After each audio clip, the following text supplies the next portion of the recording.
Hello, Jeremy. Lovely to have you here today. I'm very interested to hear your view of what you see as being the new approaches to well-being that you think will have real traction over the coming months and years. I mean, what we're seeing is an acceleration of some of the thinking that we were doing already in relation both to well-being and the future of work. And some of the ideas that we're bringing forward are about embedding well-being in the organisation. So rather than it being a product and something that we add on and that we offer gym membership, it becomes part of the way that we think, part of our culture. Getting senior business leaders to as it were, to take responsibility, and using some of our various networks within the organisation, both at a global level. So our D&I Council, we have an integration group that flows from that, and local champions and local communities, and therefore being able to adopt both at a global level some of the overall thinking and some of the local initiatives that flow. So the gym membership is still relevant, but it's actually tied to a global strategy and global thinking, and that global thinking is part of our overall culture. Is there anything that you've seen that is perhaps you were predicting was going to come in maybe in the coming years or be a big thing in the next decade that's perhaps come more quickly in terms of well-being more broadly for employers in this country? Are there certain behaviours or initiatives that have actually come into play quite quickly that we weren't expecting? Well, yes, I think, and maybe this seems a little bit intangible, but I think as we've looked at the future of work generally and different models, working with some of our partners, thinking about what the future work might look like. Is it a role?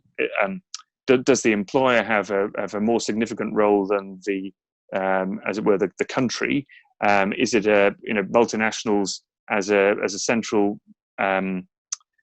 driver for strategy, or is it the case that it's all about individuals and we've got many more gig workers? Some of that thinking has been accelerated, but actually, as we did that sort of forward thinking, we felt that well-being was central to all of those situations. Whether it be the individual or the corporate or the nation, as it were, well-being would be at the centre. And so that's the piece that we have advanced, as it were, from our own perspective, to say it doesn't matter whether we have 85,000 people and maybe 20,000 contractors. If that model shifted the other way around, it actually doesn't matter. Well-being needs to be at the centre of what we do, and that's part of what we've been aiming to do.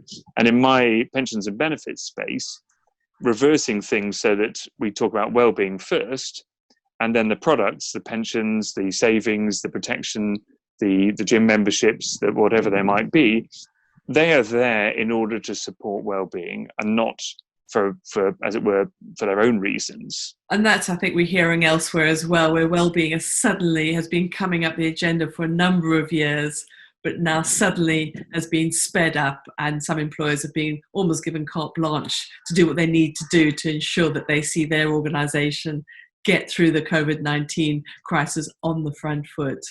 Yes, I think there are some particular initiatives that we already had planned that we've accelerated.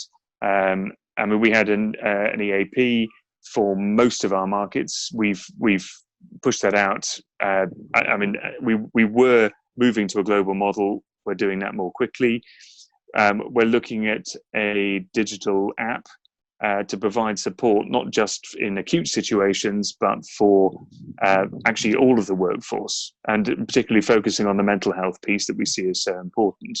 And mental health is also the bit that we see as not necessarily as well covered already as, for example, physical well-being. So we're looking at what can we get out there to our global population, and reflecting the fact that in many markets, things like mental health still have an enormous stigma that we want to overcome.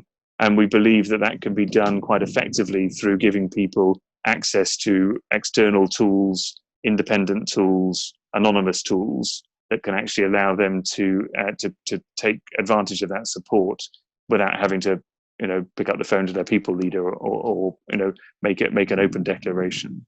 Great. Thank you very much. Thanks, Jeremy. That was great.